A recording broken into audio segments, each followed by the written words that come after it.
Në përfundim të fushatës ndërkombëtare 16 ditët e aktivizimit kundër dhunës ndaj grave dhe vajzave, që kulmon më 10 dhjetor, ditën ndërkombëtare të drejtave të njerëzit, në Bashkinë e Lushnjës u zhvillua një aktivitet sensibilizues me pjesëmarrjen e anëtarëve të Këshillit Bashkiak, përfaqësuesve të shërbimit social, si dhe zonja Edlira Çepani, koordinatore kombëtare e rrjetit të grave barazi në vendimarrje.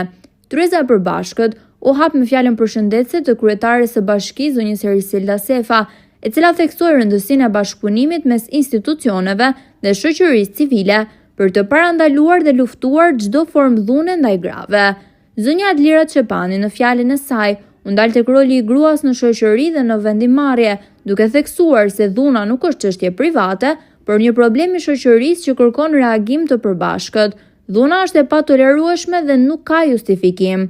Gratë anëtare të Këshillit Bashkiak, nga të dy krahët e politikës, shprehën mbështetjen për politika të qarta dhe konkrete në mbrojtje të drejtave të grave, duke theksuar rëndësinë e bashkëpunimit institucional me moton Stop dhunës ndaj gruas.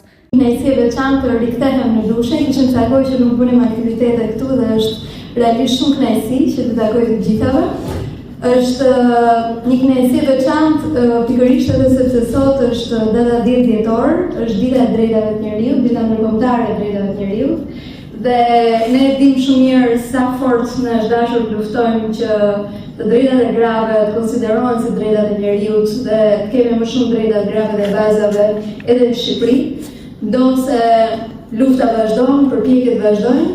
Unë e di që gjithsecila prej nesh, jo vetëm ne që jemi këtu sot dhe që po flasim, por gjithsecila prej nesh ka luftuar fort në çdo sektor, me çdo mundësi, që gratë dhe vajzat kenë më shumë zë.